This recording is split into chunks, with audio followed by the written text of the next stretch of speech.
And welcome back to EDH Deck Building. I am your host, Demo, and I have one more deck tech from Kamigawa Neon Dynasty.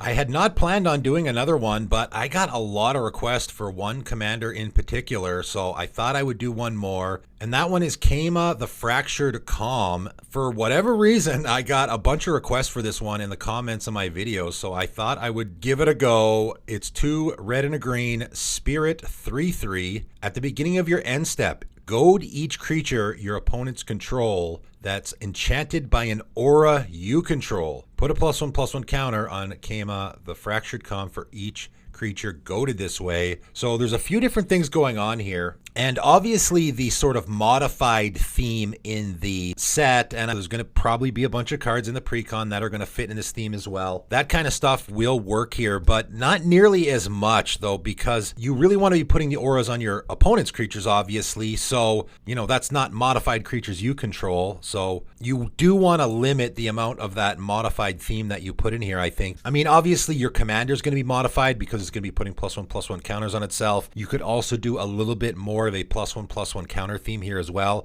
I did a little bit of that in this deck, but I mostly wanted to concentrate on that aura ability, and being able to put auras on our opponent's creatures is going to be really, really important. I have over 20 auras in this deck, and I really wanted to go with ones that I could play on my creatures as well, right? I didn't want to just go with the nasty stuff necessarily. I wanted stuff that I could throw it on my opponent's creatures, but if the opportunity arises, I can also throw it on mine. So for example, Keen Sense and Sixth Sense, both just 1 mana auras, right? And we want to keep the cost pretty low here too as well, I think. When the enchanted creature deals damage to opponent, you get to draw a card. So if this is on our creatures, you know, we can use this on our creatures where we get in for damage, we get to draw a card.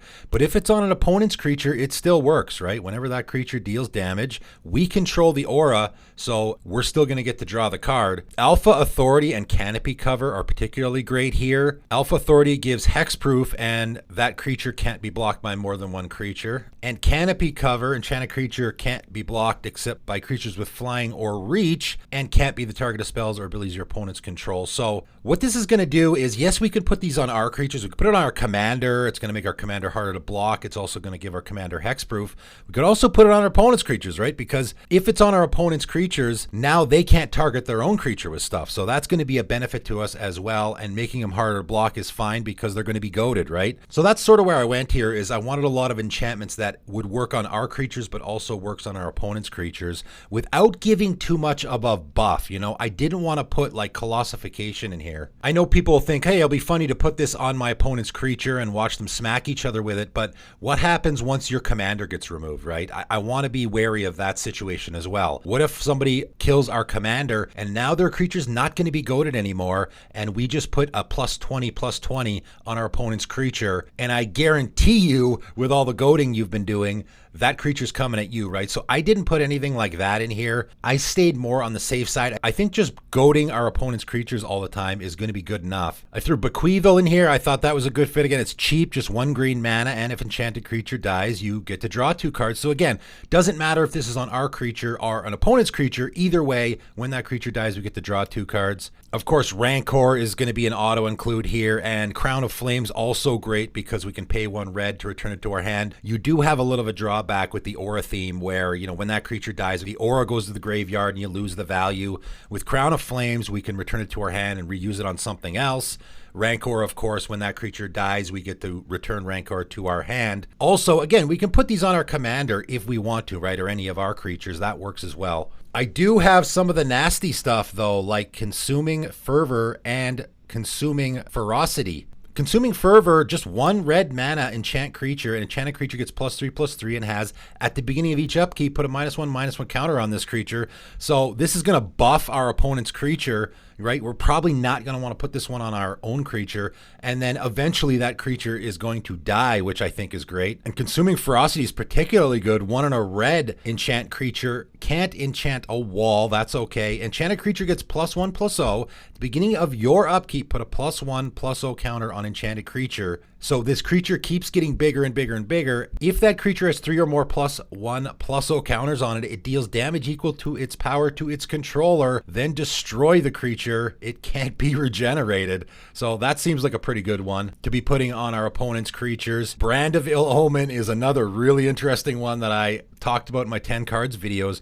3 and a red enchant creature, has cumulative upkeep, 1 red. That's not great, but enchanted creature's controller can't cast creature spells.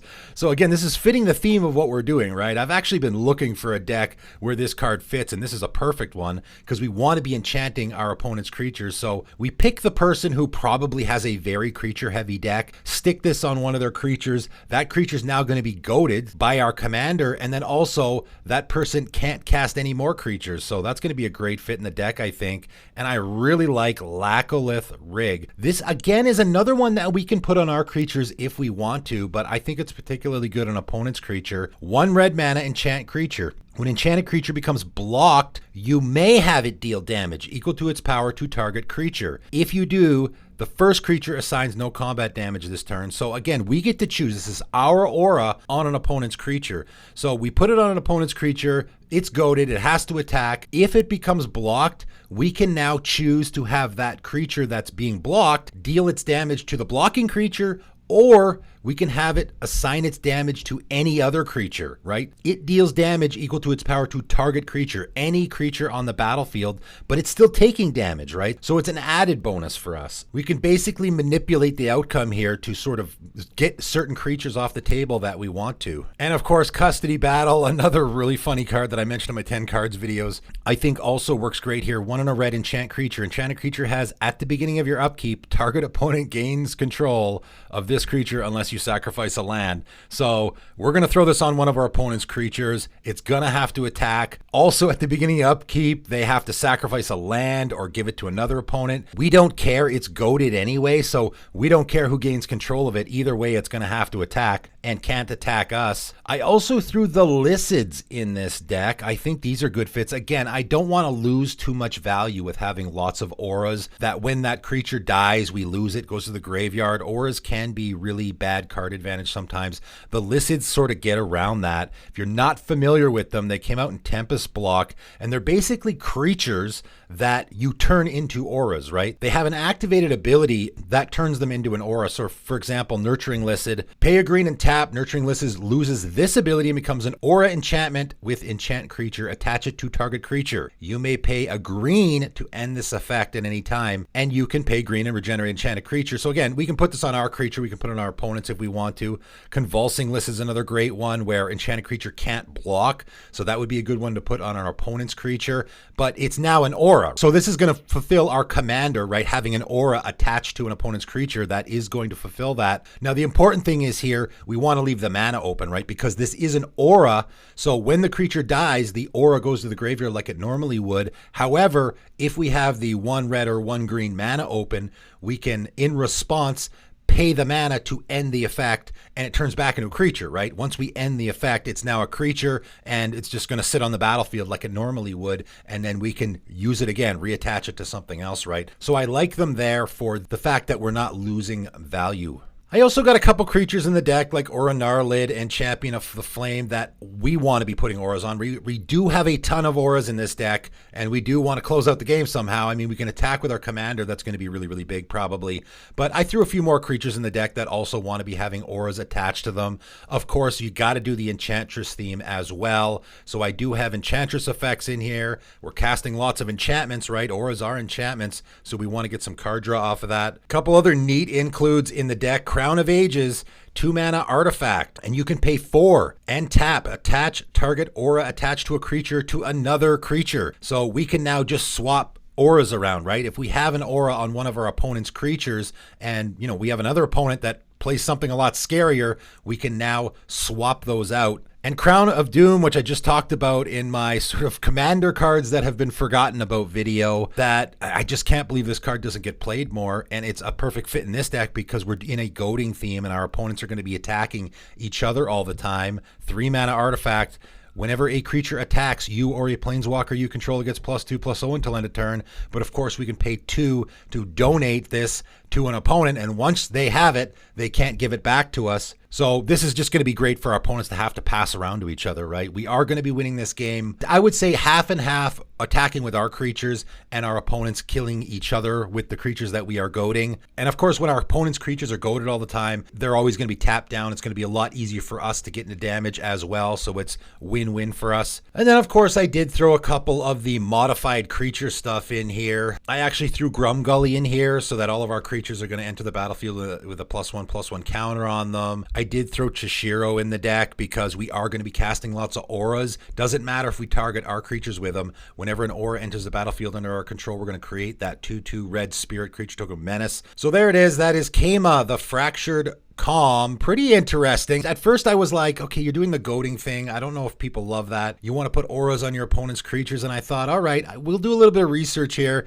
and maybe I can find some pretty interesting ones that will really, really nicely fit this theme. That's what I do love about commanders like this, when you have these commanders that don't fit into the normal particular archetype, especially in certain colors. You don't see a lot of aura themes in Gruul colors. You get to do some research and find some really interesting cards that will fit that theme.